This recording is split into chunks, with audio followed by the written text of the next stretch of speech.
రోమీయులకు రాసిన పత్రిక 2వ అధ్యాయము 3-4 వచనాలను మనం తీసి చదువుకుందాం. అట్టి కార్యములు చేయువారికి తీర్పు తీర్చుచు వాటినే చేయుచున్న మనుష్యుడా, నీవు దేవుని తీర్పు తప్పించుకొందువని అనుకొందువా?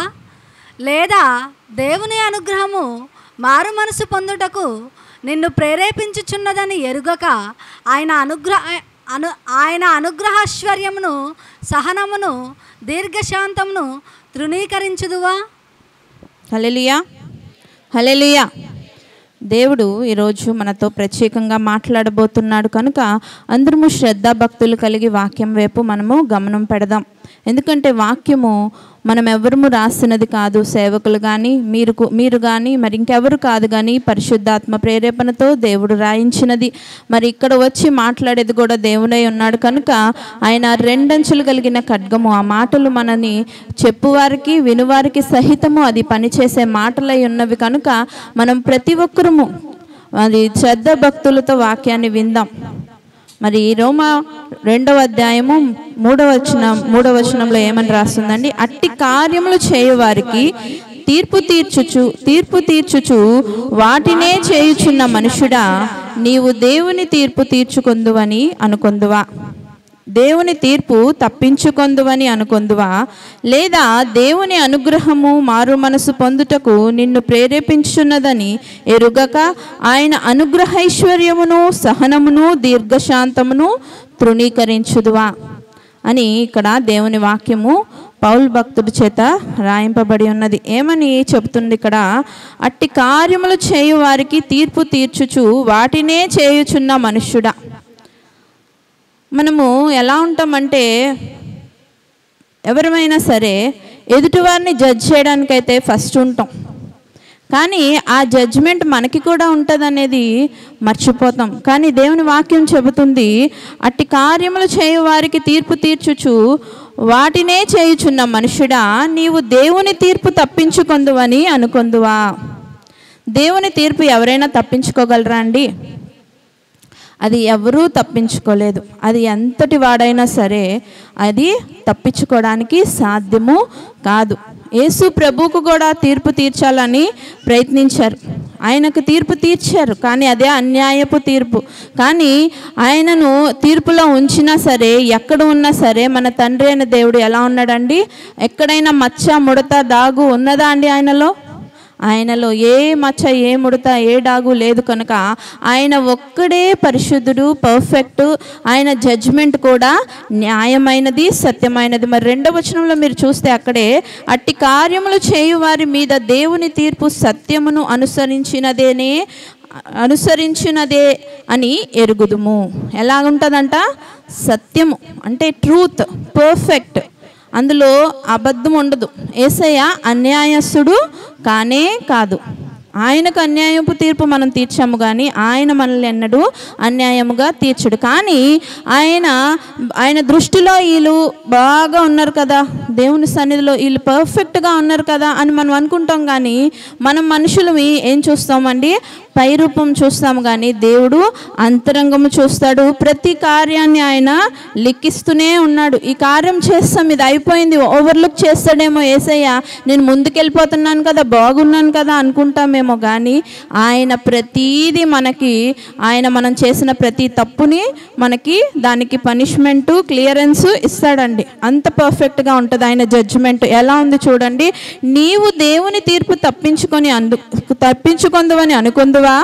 లేదా దేవుని అనుగ్రహము మారు మనసు పొందుటకు నిన్ను ప్రేరేపించుచున్నదని ఎరుగక ఆయన అనుగ్రహైశ్వర్యమును, సహనమును, దీర్ఘశాంతమును తృణీకరించుదువా?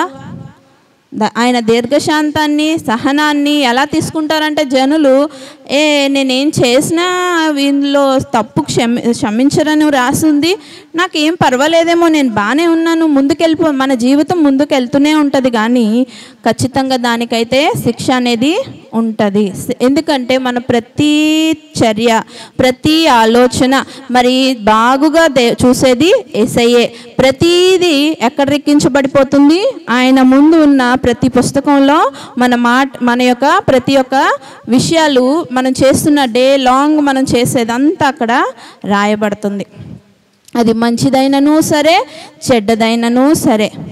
మరి ఇది మీకు అర్థమవ్వాలంటే ఇంకా కొన్ని విషయాల్లోకి మనం క్షుణ్ణంగా వెళ్తే మనకు అర్థమవుతుంది. మన ఆదికాండంలోకి వెళ్దాం. అక్కడ మనము ఇస్సాకును చూడొచ్చు. ఇస్సాకు ఎవరికి సాదృశ్యంగా సేవకులు మాట్లాడుతుంటారండి? ఇస్సాకుని ఎవరికి పోలికగా తీసుకుంటారు? యేసయ్యకే పోలికగా తీసుకుంటారు.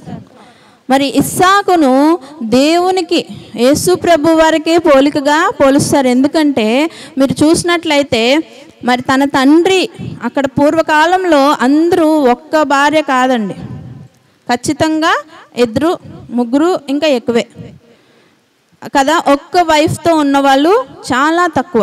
అందులో ముఖ్యంగా ఆ రోజుల్లో, ఇస్సాకు ఉన్న రోజుల్లో ఆయన ఒక్కడే.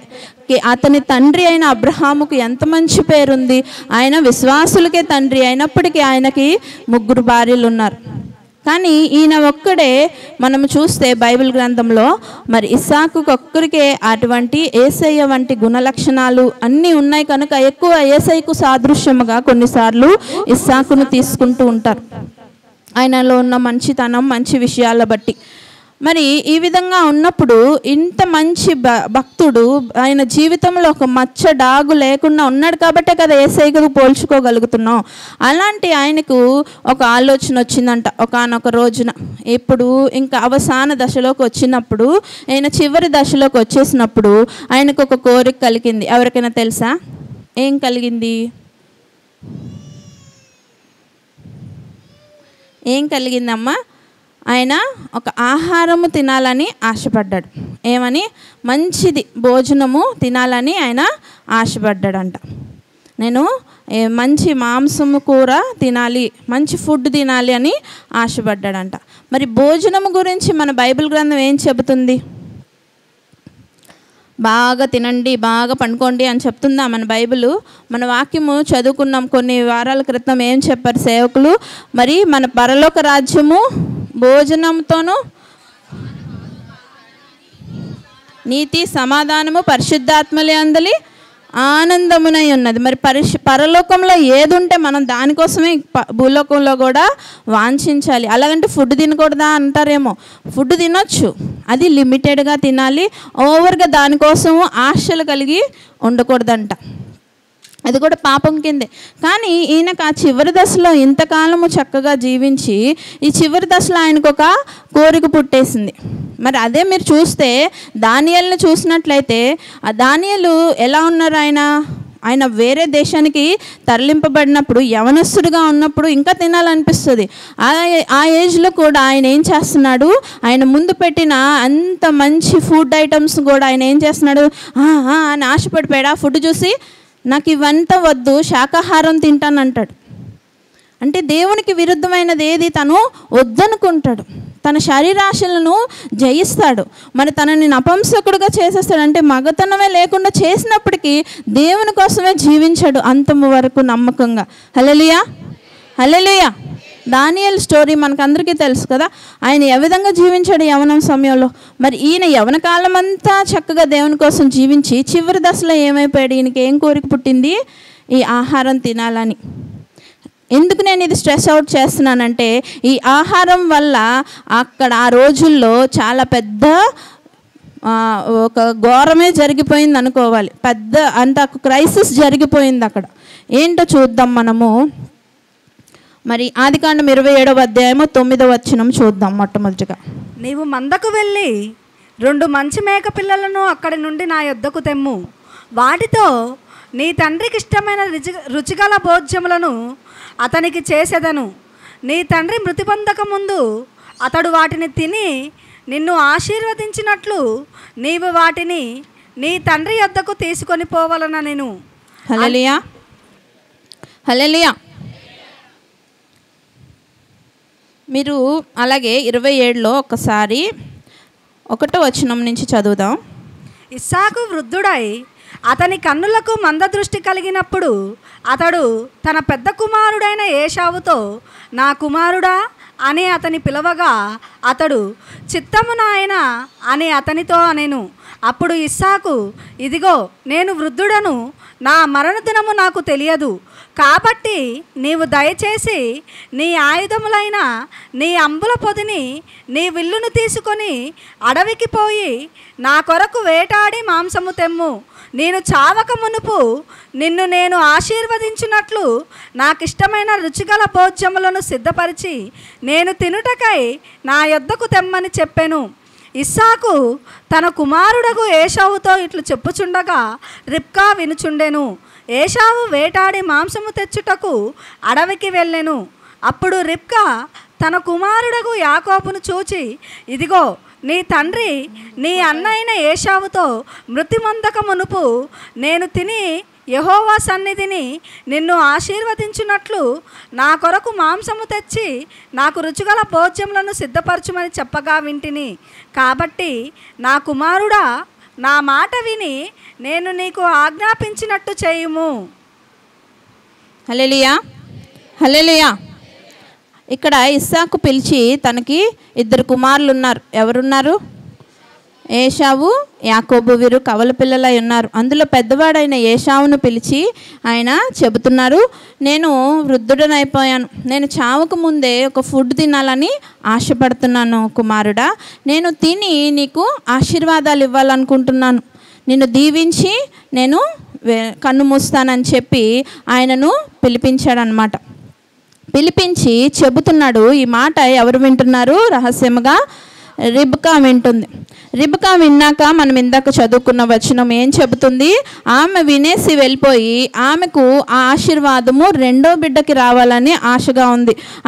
ఆమె ఏం చేస్తుందంట? 9వ వచనంలో చూస్తే, నీవు మందుకు వెళ్ళి 2 మంచి మేక పిల్లలను అక్కడ నుండి నాకు తెమ్ము, వాటితో నీ తండ్రికి ఇష్టమైన రుచిగల భోజ్యములను అతనికి చేసేదను. ఏం చెప్తుంది? వాళ్ళ కుమారుణ్ణి పిలిచి, ఇలా రా నాన్న, మీ అన్నని ఈ విధంగా డాడీ పంపించాడు. ఎందుకు? నాకు ఫుడ్ తీసుకురా, మేకపిల్లని తెచ్చి ఇలా వండి పెట్టమన్నారు. నేను ఆయన తెచ్చే లోపు నువ్వు వెళ్ళి మందలో ఉన్న 2 మేకపిల్లలు తీసుకురా, నేను నీకు వండిచ్చేస్తాను, నువ్వు డాడీకి ఇచ్చేసి ఆశీర్వాదాలు నువ్వు ఫస్ట్ తీసేసుకో అని ఆమె ఈ విధంగా కుమారునికి చెబుతుందంట. చెప్పినప్పుడు మరి 16వ వచనం చూద్దాం. అలాగే రిబ్కా వాటిని తీసి తన చిన్న కుమారుడగు యాకోబునకు తొడిగించి ఆ మేకపిల్లల చర్మములతో అతని చేతులను అతని మెడ మీద నునుపు భాగమును కప్పి తాను సిద్ధపరిచిన రుచిగల భోజ్యములను రొట్టెను తన కుమారుడగు యాకోబు చేతికియ్యగా. చాలు నాన్న. ఏం చేస్తుంది ఆవిడ? ఎందుకంటే ఇలా చేస్తుంది, ఒక మేకను తీసుకొని ఈ విధంగా స్కిన్ వేస్తుంది కుమారుడికి, చిన్న కుమారుడికి. ఆ స్కిన్ అంతా తీసి తన కుమారుడికి ఎందుకు కప్పుతుందంటే, ఈ 2వ వాడు నునుపైన శరీరం కలిగిన వాడు, మొదటి వాడు ఎలా ఉన్నారంట? ఒళ్ళంతా ఆయనకి ఏమున్నాయంట? ఎలుగుబంటి లాంటి రోమాలు, ఫుల్గా హెయిర్ ఉందంట ఆయనకి.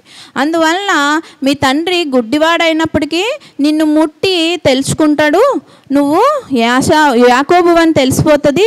ఏసావుగా నువ్వు ఉండాలంటే నువ్వేం చేయాలి? ఈ విధంగా వేసుకో అని చెప్పి ఆమె ఆ విధంగా ఆయనకు డ్రెస్సింగ్ చేసింది. డ్రెస్సింగ్ చేసి అది కట్ చేసి వండేసి ఆ వండేసిన తర్వాత దాని స్కిన్ని ఏం చేస్తుంది?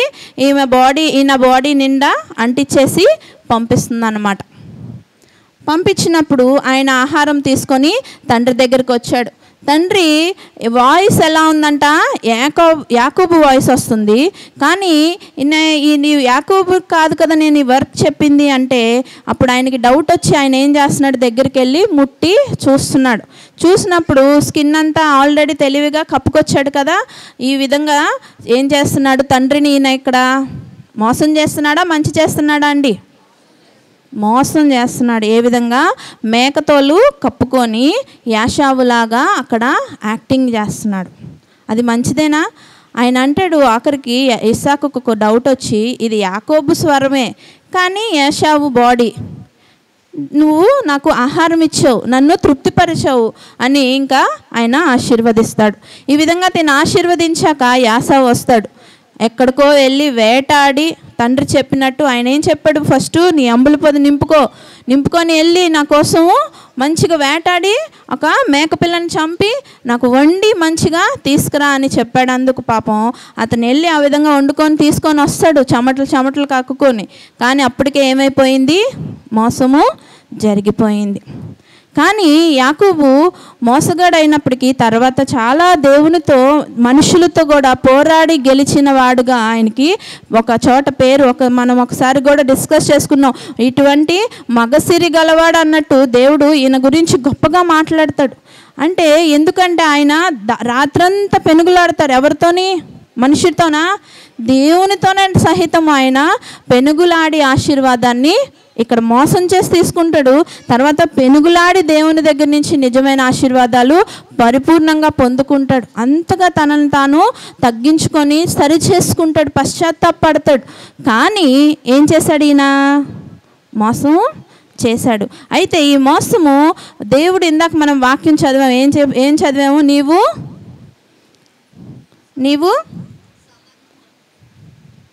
3వ వచనం చివరి దేవుని తీర్పు నువ్వు తప్పించుకొందువా అని అడిగారు కదా. మరి ఇప్పుడు ఈయనకి దేవుడు ఎలాంటి తీర్పు తీర్చాడో మనము చూద్దామండి. నెక్స్ట్ మరి ఆదికాండం 37వ వచనంలోనే 31 నుంచి 33 వచనాలు చదువుదాం.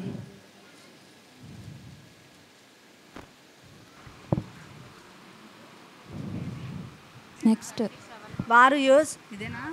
వారు యోసేపు అంగీని తీసుకొని ఒక మేక పిల్లను చంపి దాని రక్తములో ఆ అంగీ ముంచి ఆ విచిత్రమైన నిలువుటంగీని పంపగా వారు తండ్రి యొద్దకు దానిని తెచ్చి, ఇది మాకు దొరికెను, ఇది నీ కుమారుని అంగీ, అవునో కాదో గుర్తుపట్టమని చెప్పిరి. హల్లెలూయా, హల్లెలూయా. ఏం తెచ్చారు ఇక్కడ? మేకపిల్లను చంపి దాని రక్తములో ఆ అంగి ముంచి ఆ విచిత్రమైన నిలువుటంగిని పంపగా వారు తండ్రి యొద్దకు దానిని తెచ్చి, ఇది మాకు దొరికెను, ఇది నీ కుమారుని అంగి, అవునో కాదో గుర్తుపట్టమని చెప్పిరి. ఇక్కడ ఈ సిచ్యువేషన్ ఏంటంటే, యాకోబు తర్వాత పెళ్లి చేసుకున్నాడు, బిడ్డల్ని కన్నాడు. ఎంతమంది బిడ్డలు ఆయనకి? ఎంతమంది అండి? 12 మంది కుమారులు, ఒక కుమార్తెను పక్కన పెడితే ఎంతమంది కుమారులు?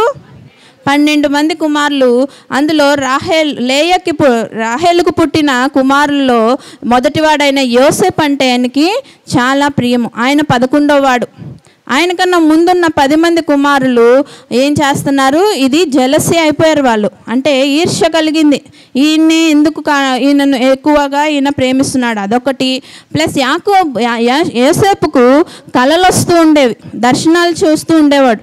ఈ విధమైన దర్శనాలు వీడికే ఎందుకు కలుగుతున్నవి, మాకు రాకుండా? ఈ విధంగా అంటే తను పర్ఫెక్ట్గా పరిశుద్ధంగా తమ్ముడు జీవిస్తున్నప్పుడు అక్కడ పర్ఫెక్షన్ లేని వారికి వాళ్ళ మీద అవ్వదు, సెట్ అవ్వట్లేదు వాళ్ళకి. ఆ టైంలో వాళ్ళు ఏం చేస్తారు? అతన్ని చంపేయాలని ఆశ కలుగుతుంది వాళ్ళకి. చంపేయాలన్నప్పుడు కానీ మళ్ళీ తర్వాత ఆయనను వేరే వాళ్ళకి అమ్మేస్తారు. కానీ వాళ్ళ డాడీకి చనిపోయాడని చెప్పాలి. ఎలా చెబుతారు? ఇక్కడ ఏం చేస్తున్నారంట? వాళ్ళు మేకపిల్లని చంపేసి అతను వేసుకున్న కలర్ఫుల్ అంగీని తీసేసి ఆ అంగీకి ఆ బ్లడ్ అంటించేసి ఈయన చనిపోయాడని తెచ్చి ఏం చెప్తున్నారు? తండ్రికి మోసగిస్తున్నారు కదండి. ఆయన ఏదైతే చేశాడో తన తండ్రికి, ఇక్కడ తన బిడ్డలు ఏం చేస్తున్నారు? అదే చేస్తున్నారు. అక్కడ మేక తోలు కప్పుకొని తన తండ్రిని మోసం చేశాడు. ఇక్కడ కూడా మేక రక్తంతో ఇక్కడ యాకోబు వీళ్ళు ఏం చేస్తున్నారు? వాళ్ళ తండ్రిని మోసగిస్తున్నారు. నువ్వేదైతే ఇస్తావో అదే దేవుడు నీకు. చూసావా ఆయన ఎంత పర్ఫెక్ట్గా ఉంటుంది ఆయన జడ్జిమెంట్, ఎంత పర్ఫెక్ట్గా ఉంటుంది ఆయన జడ్జిమెంట్. మరి మనం ఒకసారి ఆ వచనం చూద్దాం. మనము రోమా 2వ అధ్యాయం 3వ వచనంలో చూస్తే, అట్టి కార్యములు చేయవారికి తీర్పు తీర్చుచు వాటినే చేయుచున్న మనుషుడా, నీవు దేవుని తీర్పు తప్పించుకుందువని అనుకొని ఉన్నావా నువ్వు? కానీ ఏమైంది ఇక్కడ? తప్పించుకోలేదు. ఎలా నువ్వు మోసం చేసావు పర్ఫెక్ట్గా, అదే ప్లానింగ్లో నువ్వు మోసపోయావు. అక్కడ తండ్రిని ఏ విధంగా నువ్వు మోసం చేసావు? గుడ్డివాడైన తండ్రిని నువ్వు ఆ విధంగా మోసగించొచ్చా? మేకతోలు కప్పుకొని శరీరం వేసుకొని నువ్వు వెళ్ళావు. నీ బిడ్డలు వచ్చి నిన్నేం చేస్తున్నారు? అదే మేక రక్తముతో నీ కుమారుడు చనిపోయాడని అంగి తెచ్చి నీకు ఇస్తున్నారు. అదే మోసము నీకు తిరిగి వస్తుంది. మనం ఏది విత్తితే ఆ పంటనే కోస్తాం కదండి. మనం ఏది చేస్తే అదే మనకి తిరిగి వస్తుంది. ఎలా చేసినా సరే, ఎలాంటి వాడైనా సరే, యాకోబు ఎంతో గొప్పవాడు. మన దేవుడు ఆయన పేరు పెట్టుకున్నాడు. అబ్రహాం, ఇస్సాకు, యాకోబుల తండ్రిగా ఆయన పిలువబడుతున్నాడు, నామకరణం చేసుకున్నాడు ఆయనే. అంటే యాకోబుని ఎంత ఇష్టపడితే ఆయన ఆ పేరు పక్కన తగిలించుకున్నాడు. అంత ఇష్టపడినప్పటికీ, అంత గొప్పవాడిగా ఆయన ఉన్నప్పటికీ దేవుని దృష్టిలో, మన దృష్టిలో తీర్పుని తప్పించుకున్నాడా అండి? తప్పించుకోలేదు. నువ్వే విధంగా చేసావో అదే విధంగా దేవుని స్కెచ్ అలా ఉంటుంది. ఇంకొకటి చూద్దాం మనము. న్యాయాధిపతులు 16వ అధ్యాయము 1వ వచనం చూద్దాం. తరువాత సంసోను గాజాకు వెళ్ళి వేశ్యనొకతను చూచి ఆమె యొద్ద చేరెను. ఇక్కడ సంసోను గురించి అందరికీ తెలిసిందే కదండి. ఆయన గురించి తెలియాలనుకుంటే 13వ అధ్యాయము న్యాయాధిపతుల్లోనే కొంచెం చదువుదాం. 2వ వచనం నుంచి చదువుదాం. ఆ కాలమున దాను వంశస్థుడును జోర్యా పట్టణస్థుడునైన మనోహ అనునొకడుండెను. అతని భార్య గొడ్రాలై కానుపు లేకయుండెను. యెహోవా దూత ఆ స్త్రీకి ప్రత్యక్షమై, ఇదిగో నీవు గొడ్రాలవు, నీకు కానుపు లేకపోయెను, అయితే నీవు గర్భవతివై కుమారుని కందువు. కాబట్టి నీవు జాగ్రత్తగా ఉండి ద్రాక్షారసమునే కానీ మద్యమునే కానీ త్రాగకుండుము, అపవిత్రమైన దేనినైనను తినకుండుము. నీవు గర్భవతివై కుమారుని కందువు, అతని తల మీద మంగళకత్తి వేయకూడదు.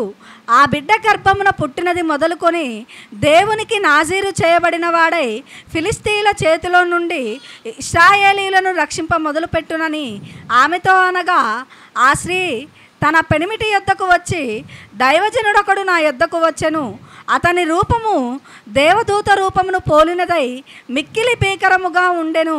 అతడు ఎక్కడి నుండి వచ్చెనో నేను అడగలేదు, అతడు తన పేరు నాతో చెప్పలేదు. గాని ఆలకించుము, నీవు గర్భవతివై కుమారుని కందువు. కాబట్టి నీవు ద్రాక్షారసమునే కానీ మద్యమునే కానీ త్రాగకుండుము, అపవిత్రమైన దేనినైనను తినకుండుము. ఆ బిడ్డ గర్భమున పుట్టినది మొదలుకొని చనిపోవు వరకు దేవునికి నాజీరు చేయబడిన వాడయ్యుండునని నాతో చెప్పుననెను. హల్లెలూయా, హల్లెలూయా. ఏమని చెప్పారంట దేవుని దూత? ఆ బిడ్డ గర్భమున పుట్టినది మొదలుకొని చనిపోయే వరకు దేవునికి నాజరు చేయబడిన వాడు అయి ఉండునని నాతో చెప్పారని తన భర్తతో ఆ స్త్రీ చెబుతుంది.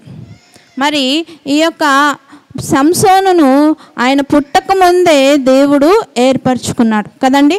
ఈ సంసోను ఏం చేయబడ్డాడు? దేవుని కోసము ఆయన కన్నబడ్డాడు. ఆయన దేవుడు ఒక ఉద్దేశంతో ఆయనను ఫిలిస్తీయుల నుంచి మరి ఇశ్రాయేలీలు మరి ఏడుస్తూ ప్రార్థనలు చేస్తున్నప్పుడు వాళ్ళని విడిపించుట కొరకు ఈయనను ఒక ఉద్దేశంతో ఆ యొక్క గర్భంలోకి పంపిస్తున్నారు. మళ్ళీ ఎన్నో మరి ఇన్స్ట్రక్షన్స్ ఇచ్చి ఉన్నారు. నువ్వు మద్యం సేవించకూడదు, మరి ద్రాక్షరసం తాగకూడదు, ఆ బిడ్డనికి నువ్వు మంగళకత్తి వేయకూడదు, నాజరు చేయబడిన బిడ్డగా నువ్వు తనను ప్రత్యేకించబడి పెంచాలని ఆ తల్లిదండ్రులకు దేవుని దూత వచ్చి తెలియచెప్తుంది. ఇంత ఉద్దేశపూర్వకంగా ఆయనను కని పెంచి పెద్దోడిని చేశాక ఆయన దేవుని ఏ విధంగా మోసం చేస్తున్నాడు ఇక్కడ చూస్తే, తర్వాత సంసోను గాజాకు వెళ్ళి వేశ్యనొకతిని చూచి ఆమె యొద్ద చేరెను. అక్కడ మొదలైంది ఈయన యొక్క పతనం.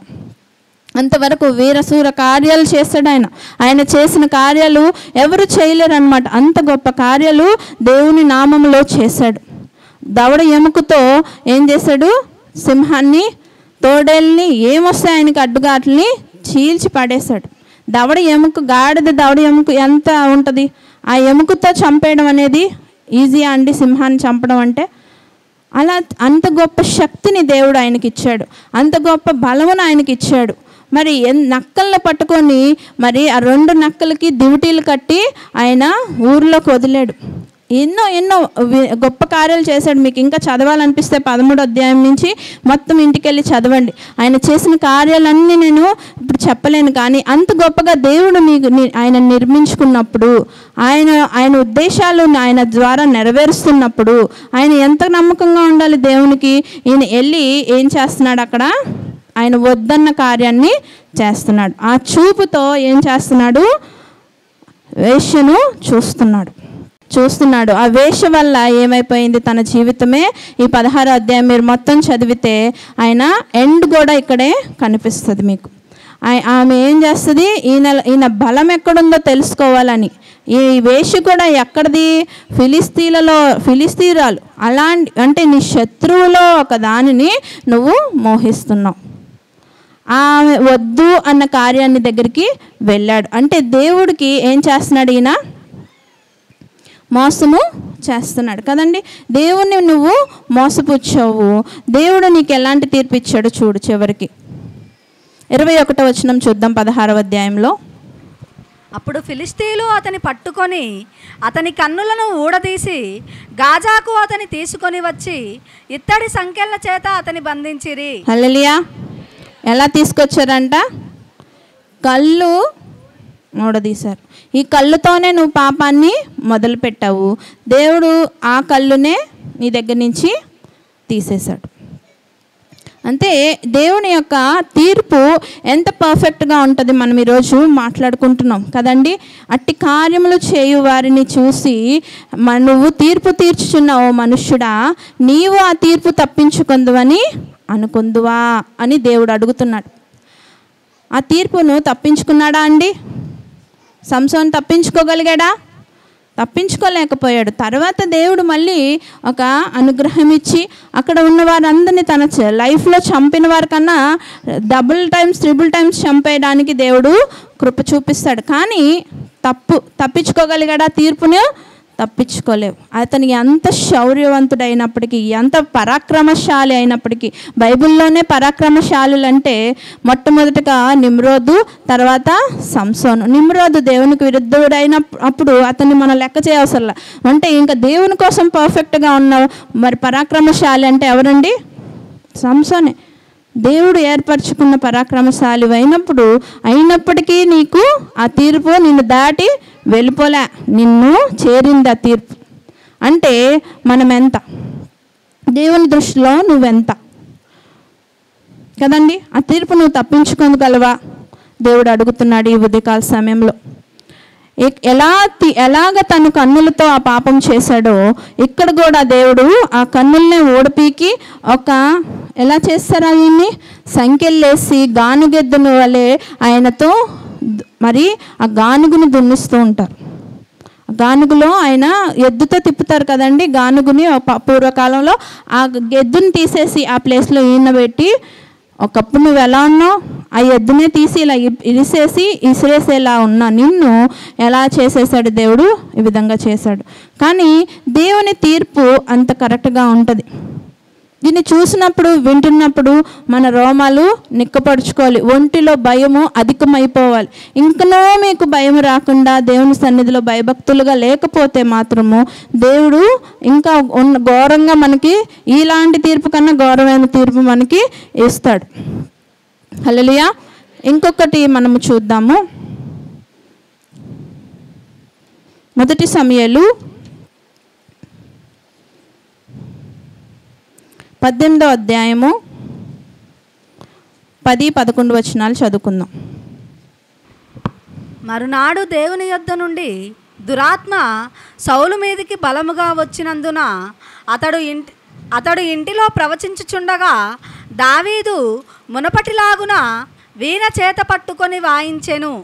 ఒకప్పుడు సౌలు చేతిలో ఒక ఈటె ఉండగా దావీదును పొడిచి గోడకు బిగించుదు అనుకొని సౌలు ఆ ఈటెను విసిరెను. అయితే అది తగలకుండా దావీదు 2 మారులు తప్పించుకొనెను. హల్లెలూయా. ఇక్కడ ఇంకో సందర్భము చూద్దాం మనము. ఇక్కడ ఎవరిని చూస్తున్నాం? క్యారెక్టర్స్ సౌలు మరియు దావీదును చూస్తున్నాం. సౌలుకు మరి దేవునికి విరుద్ధంగా మనం ఒకసారి ఈ చర్చిలో డిస్కస్ చేసాం. అమాలేకుల గురించి దేవుడు ఒక మాట చెప్తాడు సమూయేలు ద్వారా. నువ్వు వెళ్ళి వాళ్ళని పూర్తిగా లయము చేయమంటే ఆయన చేయకుండా ఉంటాడు. ఆ టైంలో నుంచి ఇంకా దేవుని ఆత్మ ఆయనను విడిచి వెళ్ళిపోతుంది. ఆ టైం నుంచి దేవుని ఆత్మ దావీదుతో అధికముగా ఉంటుంది. దావీదుని ఆ సమయంలోనే సమూయేలు వచ్చి అభిషేకించడం జరుగుతుంది. ఆ తర్వాత దావీదును గొలియాతు తర్వాత ఈ స్టోరీ జరగడానికి అవన్నీ అవుతున్నప్పుడు ఈ సౌలు దగ్గర ఒక దురాత్మ అనేది వచ్చి వెళ్తూ ఉంటుంది, ఆయనను ఇబ్బంది పెడుతూ ఉంటుంది ఆ దురాత్మ.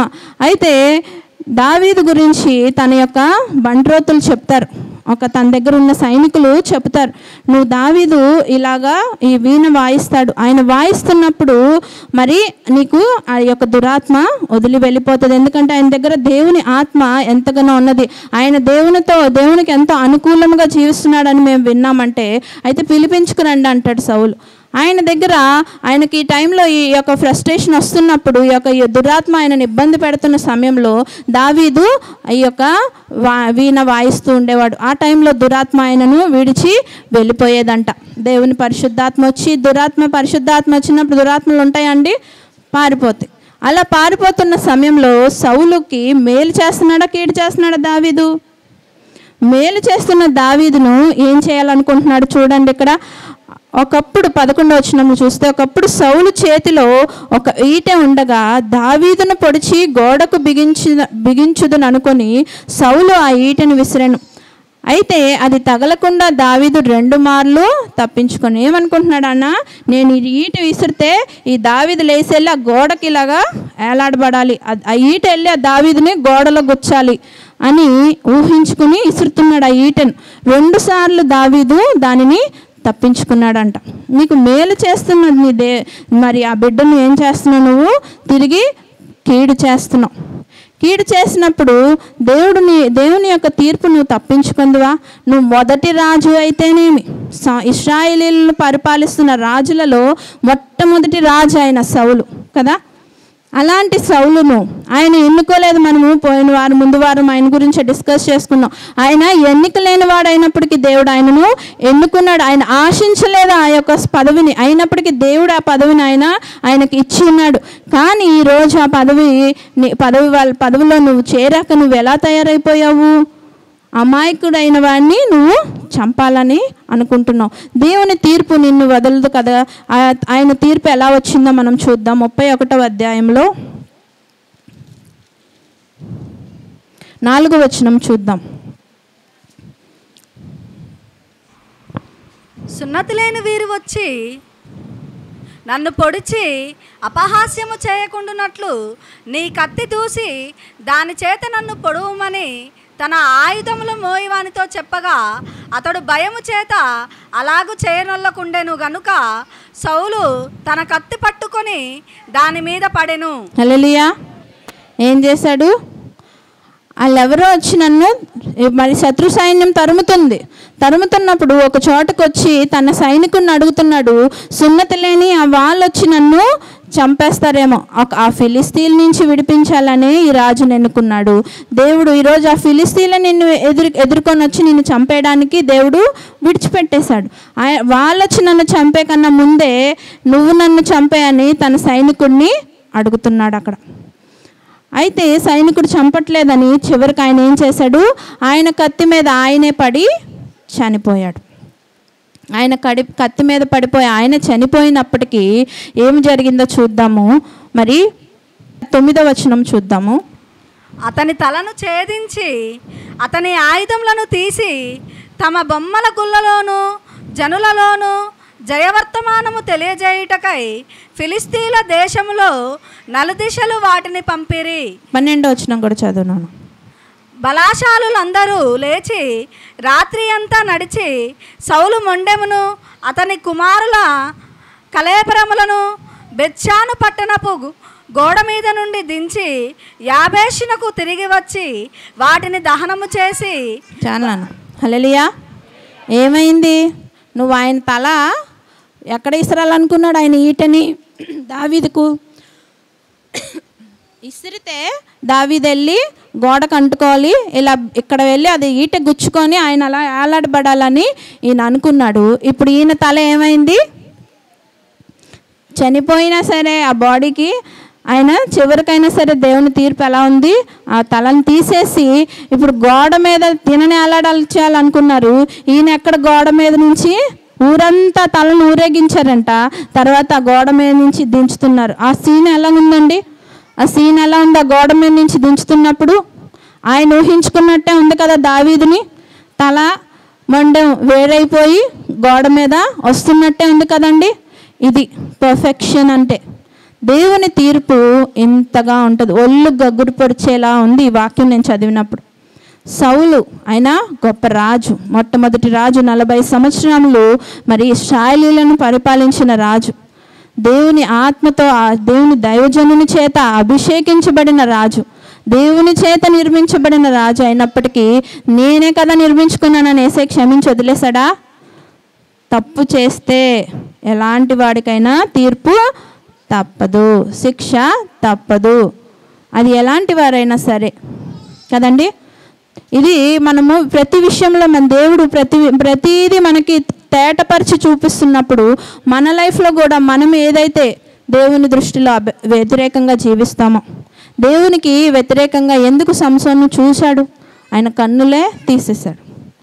మరి దేవునికి వ్యతిరేకంగా తన తండ్రికి ఏం చేశాడు? ఆయన మేకతోలు కప్పుకొని మరి యాకోబు మోసం చేస్తే ఆయన బిడ్డలు ఆయనని ఏం చేశారు? మేకతోలు మేక రక్తం పట్టుకొచ్చి అదే మేక సేమ్ సింక్ చూసారా ఎలా సింక్ చేశాడో దేవుడు. అది దేవుని యొక్క తీర్పు ఆ విధంగా ఉంటుంది. కనుక మనం ఎంతో భయభక్తులతో ప్రతి అడుగు మనము జాగ్రత్తగా వేయాలి. చేసే ప్రతి ఆలోచన జాగ్రత్తగా చేయాలి. మాట్లాడే ప్రతి మాట జాగ్రత్తగా ఉండాలి. మనం చేసే కార్యములు సహితము ఎంతో జాగ్రత్తగా చేయవలసిన వారమైన పర్వాలేదు చేసేసాం అయిపోయిందిలే ఇట్స్ ఓకే అని క్లియర్ చేసుకొని మనం ముందుకు వెళ్ళిపోకూడదు. కానీ దేవుడు దాన్ని విడిచిపెట్టడు. దేవుడు విడిచిపెట్టడు. తీర్పుని మనము తప్పించుకోలేము. మరి ఇంకొక సిచ్యువేషన్ చూసి మనం ముగించుకుందాము. మరి మత్తయి సువార్త 26వ అధ్యాయము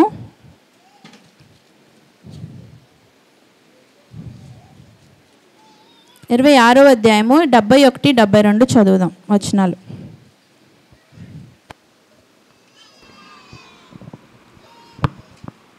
అతడు నడవలోనికి వెళ్ళిన తరువాత మరి ఒక చిన్నది అతనిని చూచి వీడును నజరేయుడగు యేసుతో కూడా ఉండెనని అక్కడి వారితో చెప్పగా అతడు ఒట్టు పెట్టుకొని నేనుండలేదు, ఆ మనుషుని నేను ఎరుగనని మరలా చెప్పెను. హల్లెలూయా, హల్లెలూయా. ఏమని చెబుతున్నారు ఇక్కడ? పేతురు గారు యేసయ్యను సిలువకు అప్పగించిన తర్వాత పేతురు ఎంత పరాక్రమశాలి. మరి దేవుడు వెళ్ళిపోయిన తర్వాత పునరుద్ధానుడైన తర్వాత ఎంత గొప్ప పరిచర్య.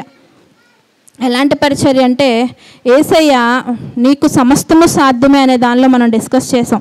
యేసయ్య చెప్పాడు నాకన్నా గొప్ప కార్యాలు మీరు చేస్తారని శిష్యులకి. ఆ సమయంలో యేసయ్య యేసయ్య చెంగు తాకితే స్వస్థత, యేసయ్య ముడితే స్వస్థత, యేసయ్య ఉమ్ములో స్వస్థత అయితే ఈయన వెళ్తుంటే ఈయన నీడలోనే స్వస్థత అంట. అంత గొప్ప దైవాభిషేకము కలిగి దేవుని సేవ చేసిన గొప్ప వ్యక్తి పేతురు. ఆయన శిష్యులలో ఆయన అప్పగించినప్పుడు ఫస్ట్ రియాక్ట్ అయిన వ్యక్తి కూడా ఆయనే. ఎందుకు నా దైవజనుని ముడుతున్నావు నువ్వని ఆ మార్కోల చెవి కోసేస్తాడు. మళ్ళీ యేసయ్య అది తప్పు అని చెప్పి ఆ చెవుని అంటించి స్వస్థపరుస్తాడు. అంతా దేవుని కోసం రోషముగా ముందుకెళ్ళే వ్యక్తి ఇక్కడ ఏం చేస్తున్నాడండి? 71లో అతడు నడవలోనికి వెళ్ళిన తర్వాత మరి ఒక చిన్నది అతన్ని చూచి వీడును నజరేయుడగు యేసుతో కూడా ఉండెనని అక్కడ వారితో చెప్పగా అతడు ఒట్టు పెట్టుకొని నేను ఉండలేదు, ఆ మనిషిని నేను ఎరుగును అని మరలా చెప్పాను. 3 సార్లు నువ్వు పొద్దుగునికే లోపు కోడి కూసే లోపు నా కోసం అబద్ధం చెప్తావు పేతురు అంటే నేను అస్సలు చేయను అంటాడు. యేసయ్య చనిపోవాలి నేనంటే నీకొద్దు ఆ చావు నేను తీసుకుంటానంటాడు. అలా దేవుని కోసం రోషముగా ముందుకొచ్చిన వ్యక్తి ఎందుకు అక్కడ అబద్ధం చెబుతున్నాడో? ఏం చెప్తున్నాడు? ఆ వ్యక్తి ఒట్టు పెట్టేసుకుంటున్నాడు, ఆయన ఎవరో నాకు తెలీదు, నేను ఎరగను ఆయనని ఎవరినో. ఆయన ఎవరు? ఆ చిన్న పిల్లకి కూడా అబద్ధం చెప్తున్నావు. వెళ్ళి చిన్నపిల్ల నిన్నేం చేస్తుంది? ఆ చిన్నది వచ్చి అడుగుతుంటే తనకు కూడా ఏం చేస్తున్నాడు? అంత పెద్ద వ్యక్తి, అంత శూరుడు, అంత దేవుని అభిషక్తుడు అబద్ధం చెప్పేస్తున్నాడు. ఆయనే తెలియదు నాకు అనేస్తున్నాడు. అబద్ధం చెప్తావు అని యేసయ్య అంటే, లేదు నేను చెప్పను అంటే ఆల్రెడీ తెలిసిపోయింది యేసయ్య ద్వారా. అప్పటికైనా ధైర్యంగా మరి అది ఆలోచనలో ఉంచుకోవాలి కదా. అమ్మో యేసయ్య చెప్పాడు నేను అబద్ధం ఆడకూడదని ఒక ఆలోచన ఉండాలి కదా. ఏమంటున్నాడు, నాకు తెలియదని చెప్పేదేమే కాకుండా ఒట్టు పెట్టేసుకుంటున్నాడు. ఆయన నాకు ఎవరో ఆ మనుషుడు నాకు తెలియదు ఏం చెప్తున్నాడు, అతడు ఒట్టు పెట్టుకొని నేను ఉండలేదు, ఆ మనిషిని నేను ఎరుగనని మరలా చెప్పాను, నాకు తెలియదని చెప్తున్నాడు. మరి ఇలాంటి వ్యక్తికి కూడా మరి ఇంత దైవజనుడు ఇంత గొప్ప సేవ చేసినప్పటికీ ఆయన ఏం చేశాడు, దేవునికి అబద్ధం చెప్పాడు. అబద్ధము చెప్పిన అతనికి ఏం తిరిగి వచ్చిందో మనం చూద్దాము. అపోస్తుల కార్యాలు 5వ అధ్యాయము 3వ వచనం చూద్దాం.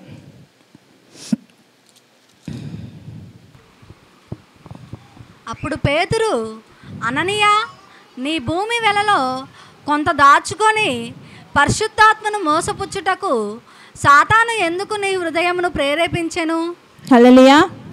ఇక్కడ నువ్వు నీ యొక్క యజమానుడు గురువు అయిన యేసు ప్రభుకు నువ్వు అబద్ధం చెప్పావు. నీ శిష్యుడైన అననీయ నీకేం చెప్తున్నాడు? అప్పుడు పేతురు ఏమంటున్నాడు, అననీయ, నీ భూమి వెలలో కొంత దాచుకొని పరిశుద్ధాత్మను మోసపుచ్చుటకు సాతాను ఎందుకు నీ హృదయమును ప్రేరేపించను? ఎంత బాధ ఉంటుంది కదండి. నువ్వు ఇప్పుడు మిమ్మల్ని ఎంతగానో సేవకులు ప్రేమిస్తారు, అయ్యో ఈయనెవరో నాకు తెలియదు అన్నప్పుడు ఆ దైవజనుడికి ఎంత బాధగా ఉంటుంది. ఈయనెవరో నాకు తెలియదని నువ్వు అతను కష్ట సమయంలో ఉన్నప్పుడు పారిపోతే, మరి నీ యొక్క బిడ్డలైన వారు నీకు అబద్ధం చెబితే ఎంత బాధగా ఉంటుంది. ఆ బాధ తనకి తెలిసేలాగా దేవుడు మళ్ళీ చేశాడు. ఏం చేశాడు, అననీయ వచ్చి ఇక్కడ ఎంత ప్రేమించి ఉంటాడో. కష్టపడితే కదండి ఒక బిడ్డని కంటాం. ఆ బిడ్డల్ని ఎలా కష్టపడి నొప్పులు పడి కంటామో, ఈ ఆత్మీయతలో కూడా బిడ్డల్ని దైవజనులు అలాగే కంటారు. ఒక్కొక్క బిడ్డ మీద అందుకే వారికి అంత శ్రద్ధ ఉంటుంది. వారి యొక్క లైఫ్ మీద వాళ్ళ ఆలోచనలంతా వాళ్ళ పైన నిలుపుకొని ఉంటారు. ఎంతో నమ్ముతారు, వాళ్ళని ఎంతో ప్రేమిస్తారు. సొంత బిడ్డలు ఎలాగా మనకి ఒక తల్లిగా తెలుస్తుంది ఆ బాధ, అలా పెయిన్ఫుల్గా ఉంటుంది దైవజనుడికి ఆ శిష్యులకి ఉన్న ఆ యొక్క సంబంధం అనేది. ఎందుకంటే అంత శ్రమపడి వాళ్ళను దేవుని ఆత్మలో పెంచుతూ ఉంటారు. యేసయ్య చివరి టైంలో ఆయన ప్రార్థన చేసుకుంటున్నప్పుడు కూడా ఆయన శిష్యులకు వచ్చి చెప్తాడు, నువ్వు ప్రార్థన చేయండి, నేను ముందుకెళ్ళి ప్రార్థన చేస్తే మీరు ఇక్కడ ప్రార్థన చేయండి, నిద్రపోకండి అని. మళ్ళీ నిద్రపోతున్నారా లేదా అని మళ్ళీ వచ్చి చెక్ చేసుకుంటారు కదండి. ఎవరు చేస్తాడు అది? ఫాదర్ చేస్తారు ఇంట్లో.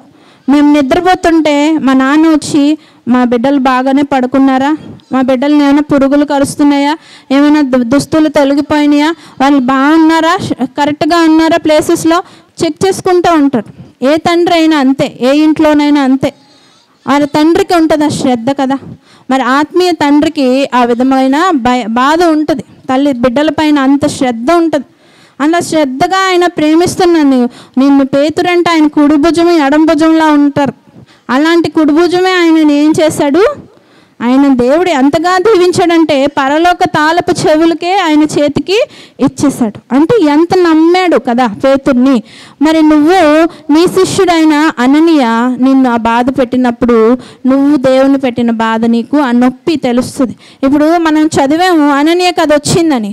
అననీయ సైడ్ నుంచి మనం ఆలోచించాము ఇది ఆయనకి జరిగిన తీర్పు కరెక్ట్ అని. కానీ మనం పేతురు సైడ్ ఆలోచిస్తే, నీ కళ్ళ ముందు నువ్వు ప్రేమించి దైవత్వంలో పెంచిన నీ బిడ్డ చనిపోతుంటే నీ బాధ ఎలా ఉంటుంది?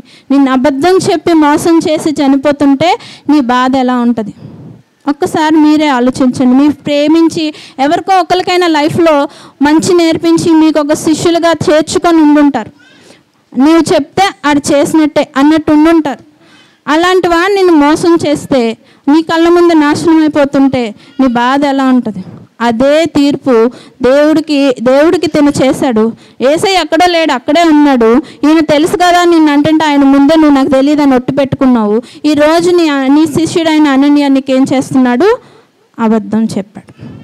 ఎందుకు చెప్పావు అని బాధపడుతున్నాడు. ఎందుకంటే ఆయనకి చావు వస్తుందని పరిశుద్ధాత్మ దేవుడు ముందే ఈయన అనుకుని ఉంటాడు నిజం చెప్పాలి నా శిష్యుడని. ఎందుకంటే ఆ చావు రాకూడదని తనకి తెలుసు కదా, రాకూడదని ఆశతో ఉన్నాడు.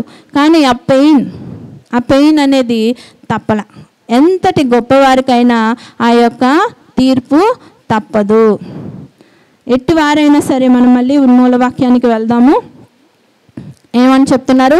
అట్టి కార్యములు చేయవారికి తీర్పు తీర్చుచు వాటినే చేయుచున్న మనుషుడా, నీవు దేవుని తీర్పు తప్పించుకొందువని అనుకొందువా?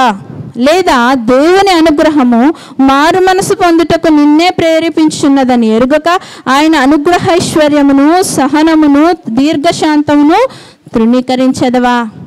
ఇంకా తృణీకరిస్తే దీర్ఘశాంతాన్ని, ఆయన సహనాన్ని, ఆయన ఓపికని మనం తృణీకరిస్తే గనక ఇదే మనకు కూడా జరుగుతుందని మన కళ్ళ ముందు కొన్ని ఒక యథార్థ సిచ్యువేషన్స్ని మనం ఇప్పుడు డిస్కస్ చేసుకున్నాం. ఎంత గొప్పవాడైనప్పటికీ యాకోబు ఆ యొక్క తీర్పు నుంచి తప్పించుకోలేకపోయాడు. ఎంత పరాక్రమశాలి అయినప్పటికీ సంసోను ఆ తీర్పు నుంచి తప్పించుకోలేకపోయాడు. ఎంత గొప్పవాడైనప్పటికీ సౌలు రాజే అయినప్పటికీ ఆయన తీర్పును తప్పించుకోలేకపోయాడు. ఎంత గొప్పవాడైనప్పటికీ శిష్యుడు, గురువుకి నమ్మకమైన శిష్యుడు అయినప్పటికీ యొక్క పేతురు కూడా ఆ యొక్క తీర్పు నుంచి తప్పించుకోలేకపోయాడు. మనము సహితము దేవుని యొక్క తీర్పును తప్పించుకోలేము. అది ఎవరైనా సరే, పెద్దవారే అట్టివారు అంటే అంత గొప్పగా ఉన్నారు వాళ్ళు మనల్ని తీర్పు తీర్చే సిచ్యువేషన్లో ఉన్నారు కదండి. వాళ్ళు మనకి చెప్పొచ్చు. ఇప్పుడు మనం డిస్కస్ చేసుకున్న క్యారెక్టర్స్ వాళ్ళందరూ మనల్ని వేలు పెట్టి చూపించే స్థితిలోనే ఉన్నారు, గొప్పగా ఉన్నారు కదండి. వాళ్ళకే ఆ తీర్పు తప్పలేదంటే మనం ఎంత మాత్రము, నువ్వెంత మాత్రము.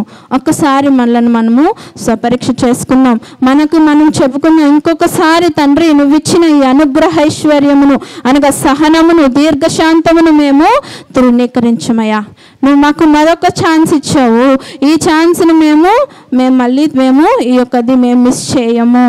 మేము ఇంక మీదట నువ్వు ఇచ్చే తీర్పు మేము గ్రహించుకొని బాగా జీవిస్తాం యేసయ్య. వేరే వాళ్ళు వేలు చూపించడం కాదు, కానీ మేమేం చేసుకుంటున్నాం, మమ్మల్ని మేము సరిచూసుకుంటాం. ఎందుకంటే మేము కూడా ఆ తీర్పులో ఉంటాం కదా. వేరే వాళ్ళ తీర్పు పక్కన పెడితే మనం ఉంటాం ఆ తీర్పులో. మనముకి కూడా అది రిటర్న్ వస్తుంది. నువ్వేది చేస్తే నీకు అది రిటర్న్ వస్తుంది. ఫర్ ఎగ్జాంపుల్ నేను చెబుతాను. దేవుడు మీతో మాట్లాడాలనుకుంటాడు. నీకు బైబిల్ తీసి చదవని నీకు ప్రేరేపణ కలుగుతూ ఉంటుంది. ఇప్పుడు లైఫ్లో జరుగుతున్న చిన్న ఎగ్జాంపుల్, నాతో నా దేవుడు మాట్లాడింది చిన్నది ఏంటంటే, ఆ టైంలో నేను బైబిల్ చదువు నాకు ఆత్మ ప్రేరేపిస్తుంది. అది ఎవరు? పరిశుద్ధాత్మ దేవుడు మనలో ఉంటాడు కాబట్టి, దేవుని నమ్ముకున్నాం కాబట్టి, రక్షణ తీసుకున్నాం కాబట్టి చెబుతాడు. ఆ చర్చికి వెళ్దాం, ఆ వాక్యం విందాం ఉంటుంది. లేకపోతే బైబిల్ది నీతో మాట్లాడబోతున్నాను అంట, లేకపోతే మోకరించు ప్రార్థన చేయంటది. కానీ మనం ఆ మాటను పెడచెవిన పెట్టామనుకోండి, మనం వెళ్ళి చెప్పాలనుకుంటాం. మనకేదో సమయం వస్తుంది, సిచ్యువేషన్ వస్తుంది, ప్రాబ్లం వస్తుంది. ఆ టైంలో మనం వెళ్ళి దేవుడితో మాట్లాడాలనుకుంటాం. అప్పుడు దేవుడు పెడచెవిన పెడితే సేమ్ కదా దేవుడు చేస్తాడు. ఇప్పుడు మనం చూసాం, కన్ను మేక తోలు ఏదైతే ఈట పెట్టి తల చేయాలనుకున్నాడో తను అలాగే అయ్యారు. ఈయన అబద్ధము మళ్ళీ అబద్ధం. ఎలా పర్ఫెక్ట్గా ప్లాన్ చేశాడు యేసయ్య. అలాగే ప్లాన్ చేస్తే దేవుడు అలాగే మనకు కూడా ప్లాన్ చేస్తే చెప్పండి, దేవుడు మన మాట వినకుండా మనం ఎలాగైతే, ఎందుకంటే మనకి ఎవరికి వాళ్ళకి తెలుసు. నాకు బయటకు మీరు చెప్పవసలే, కానీ మీ హార్ట్ మీరు చెప్తుంది. అవును, ఆ టైంలో నేను యేసయ్యని పక్కకు పెట్టా. యేసయ్య అని చెప్పి ఫోన్ చూసుంటావు, వీడియోస్ చూసుకొని ఉంటావు, ఎంజాయ్ చేస్తూ ఉంటావు, లేకపోతే ఫ్రెండ్స్తో గడపడానికి ఏటో వెళ్ళిపోయి ఉంటావు, లేకపోతే పడుకుని ఉంటావు, ఏదో చేస్తుంటావు. అదే దేవుడు చేస్తే నీకులాగే పడుకుని పోతాయి. దేవుడు కళ్ళు మూస్తే మన పరిస్థితి ఏంటండి? దేవుడే అబద్ధం వినలేనట్టు యాక్ట్ చేస్తే, ఆయన చెబుతున్నాడు ఆ మాట నువ్వు వినిపించుకోలేనట్టే, దేవుడు కూడా వినిపించుకోకపోతే, నీ మొర దేవుడే వినకపోతే అదే తీర్పు కదా దేవుడిస్తాడు. ఆ తీర్పు కరెక్ట్గా మనకి తిరిగి వస్తే అని మనమే ఊహించుకుందాం. మనమే స్వపరీక్ష చేసుకుందాం. ఈ సిచ్యువేషన్స్ అన్నీ ఒక ప్లే వేసుకుందాం మన కళ్ళ ముందు. మనం చేస్తున్నవన్నీ ప్లే చేసుకుందాం. మనకి అలాంటిదే వస్తే తిరిగి మనం ఏమైపోతాం, ఎక్కడుంటాం? ఇక మీదటైనా దేవుని అనుగ్రహైశ్వర్యం చొప్పున ఆయన ఇస్తున్న సహనమును అదొక ఏంటి, ఇంకా దీర్ఘశాంతమును మనము తృణీకరించరాదు. తృణీకరిస్తే అంతే, మనము తృణీకరించబడతాం. అంతే కదండి, ఈజీ. నువ్వు వదిలేసే నిన్ను వదిలేస్తాం అంతే. పర్ఫెక్ట్గా ప్లాన్ చేసి వదిలేస్తాడు. ఆయన కూడా సిచ్యువేషన్ చూసే పెడతాడు స్పాట్ కదండి. అలాగే పెట్టారు కదా, ఇప్పుడు అన్ని స్పాట్స్ ఎలా ఉన్నాయి, కరెక్ట్గా సిచ్యువేషన్ పర్ఫెక్ట్ ప్లానింగ్ చేశాడు. అలాంటి పర్ఫెక్ట్ ప్లాన్లో మనం ఉన్నామంటే తట్టుకోగలవా నువ్వు? వాళ్ళు తట్టుకోగలిగారా అంత గొప్పవారు? సౌలు తట్టుకోగలిగాడా? దావీదు మరి సంసోను తట్టుకోగలిగాడా పరాక్రమశాలి అయినప్పటికీ? మరి యాకోబు తట్టుకోగలిగాడా? ఎంత వేదన పడి ఉంటాడు తన బిడ్డలు తను మోసం చేసినప్పుడు. మరి నువ్వు నీ తండ్రిని మోసం చేసావని పెద్దోడు వచ్చి అడుగుతాడు, నాకు దీవెనలు ఇవ్వు అని. ఏం దీవెనలు, నేను ఇచ్చేసాను కదా అంటాడు. ఆ తండ్రి ఎంత బాధపడి ఉంటాడు, ఆయన చూపు పోయినందుకు ఆయన ఎంత ఫీల్ అయి ఉంటాడు ఆ టైంలో. అయ్యో నేను చూడలేకపోయినందుకే కదా నా బిడ్డను నేను వీడికి ఇవ్వాల్సింది వాడికి ఇచ్చేసానే అని ఎంత ఆవేదన పడి ఉంటాడు తను. ఆ బిడ్డ చెప్పిన మాటలు, ఆ బిడ్డ పడిన బాధకి ఎంత బాధపడి ఉంటాడు ఆ తండ్రి. అదే బాధ నీకు తిరిగి వచ్చింది. నీ బిడ్డలు నిన్ను మోసం చేశారు, నీ బిడ్డను ప్రేమించే ప్రాణమైన నీ బిడ్డ చనిపోయాడని మేకరక్తం వేసుకొని వచ్చారు. అప్పుడు ఎంత బాధపడి ఉంటావు, ఎంత బాధపడి ఉంటావు. నీ తండ్రి బాధపడినంత బాధ నీకు పెట్టాడు దేవుడు. మరి అదే బాధ మరి నువ్వు మరి సంసోను ఆ చూస్తున్నప్పుడు దేవుడు ఎంత బాధపడి ఉంటాడు. ఆ చూపు లేనప్పుడు నువ్వు ఆయనకు అదే బాధ ఉండుంటుంది. ఆ గుడ్డోడ్లా బతకమని దేవుడు చెబితే నువ్వు ఉండలే, అందుకే నేను ఏకం గుడ్డోడిని చేసేసాడు. అంతే కదండి. కళ్ళు లేనోళ్ళ ఉండాలి, కన్ను ఉన్నాయి. ఎందుకంటే దేవుడు అలాంటివి ముందే ఆయన పుట్టక మునిపే నియమాలు చెప్తున్నాడు. కానీ గుడ్డోడ్లా నువ్వు ఉండలే, చూస్తున్నావు, వద్దన్న వ్యర్థతని చూస్తున్నావు. నీకు చివరికి ఏమైంది, కన్ను మూసేశాడు. మరి సౌలు నీకు మేలు చేస్తున్న దావీదును ఎంత ప్రియుడు ఆయన. దావీదు ఎన్నోసార్లు దగ్గరికి కత్తి ఇక్కడ తెచ్చి పెట్టి చంపగలిగే స్థితిలో కూడా సౌలుని ఎన్నడూ చంపలే. అభిషేకించబడిన వాడు ఈయన అని కావాలని ఆయనకు తెలియాలని ఆయన డ్రెస్ చిన్న ముక్క కట్ చేసి, ఇగో నేను నీ దగ్గరికే వచ్చా కానీ నిన్ను వదిలేసా అని తెలియచేశాడు ఆయన పరాక్రమాన్ని. అంత నమ్మకస్తుని నువ్వేం చేస్తున్నావు, ఈట పెట్టి గోడకు పడవాలంటే ఎలా, ఎంత కోపం ఉంటే ఆ పని ఆలోచన వస్తుంది. ఎంత శత్రువు అయినప్పటికీ అంత ఘోరంగా చంపాలని ఎవరైనా అనుకుంటారా అండి? అందులో నీ ప్రియుడు, అందులో నీ కుమార్తెనిచ్చిన అల్లుడు, మరి మరి మరి ఇశ్రాయేలీయులకు రెండవ రాజైన వాడిని నువ్వు అలా చంపాలనుకుంటావా? నిన్ను దేవుడు ఏం చేశాడు, చివరికి నువ్వే నీ కత్తి మీద పడి చచ్చిపోయావు. నీ బుర్ర నువ్వు చనిపోయాక కూడా నీ యొక్క శత్రువులు వచ్చి తీసేసి గోడ మీద నుంచి నిన్ను దాటిస్తున్నారు. రాజువి ఎలా ఊరేగించబడాలి నువ్వు చనిపోయినప్పుడు? చిన్న మంచి పని చేసి చనిపోయిన చిన్న ఆత్మని ఎంత చక్కగా సాగనింపుతామండి చనిపోయిన వాళ్ళని. మన సంఘబిడ్డలు అయితే ఇంకా ఆ విషయంలో ఎంతో సంతోషం వేస్తుంది నాకు. చనిపోతే అక్కడికి వెళ్ళిపోయి వాళ్ళతో పాటు ఏడ్చేసి మోసి చివరికి ఆ పాతి పెట్టి వచ్చే వరకు తోడుగా ఉంటారు. నిజమే, దేవుడు చెప్పాడు అది, దుఃఖపడుతున్న వాళ్ళతో దుఃఖపడమని. అలాంటి వారినే మనము అంతగా ప్రేమిస్తున్నామే. రాజు, ఇశ్రాయేలీయుల రాజు ఎలా వెళ్తున్నాడు, ఆయన చివరి దశలో గోడ మీద నుంచి దాటబడుతున్నాడు. అది మొండెం తల వేరైపో, శిరస్సు వేరుగా ఉంది, మొండెం వేడిగా ఉంది. మరి పేతురు తను ప్రేమించే దేవుడు తనతోనే ఉన్నాడు. మరి ఆ యొక్క శిష్యరికం ఎప్పుడు స్టార్ట్ అయిందో, దేవుడు సిలువ వేయబడినంత వరకు ఆయనతోనే జతగా ఉన్నాడు. భుజం రాసుకొని తిన్నాడు, ఆయనతో పడుకున్నాడు, ఆయనతో తిన్నాడు. ఆయన చేసిన గొప్ప కార్యాలు కల్లారా చూశాడు. ఆయన ఏం చేశాడు, ఈయనెవరో నాకు తెలియదని ఒట్టు పెట్టుకున్నాడు. ఒట్టు పెట్టుకుంటావా, అబద్ధం ఆడతావా? ఈ బాధ నీకు ఎలా ఉంటుందో నీ కళ్ళ ముందు నీ శిష్యుడు చనిపోయినప్పుడు తెలుస్తుంది కదా. ఎందుకు అననీయా నువ్వు అబద్ధం చెప్తున్నావు, నువ్వు అమ్మేసి ఇల్లు డబ్బులు దాచేసుకున్నావు, నాకు ఎందుకు అబద్ధం చెప్తున్నావు అన్నావు. ఆ వేదన ఎంత ఆ స్వరం చూడండి, ఆ పిచ్ చూడండి, ఆ యొక్క వర్స్ చదవండి, ఆ బాధ వేదన నీకు అదే తిరిగి వచ్చింది. మరి మనకి తిరిగి రాదా, నీకు తిరిగి రాదా, నువ్వు తప్పించుకుందువా అని దేవుడు ఈరోజు మనల్ని క్వశ్చన్ చేస్తున్నాడు. అందరము కళ్ళు మూసుకుందాం, ప్రార్థన చేసుకుందాం, దేవుడికి తెలియజేద్దాం.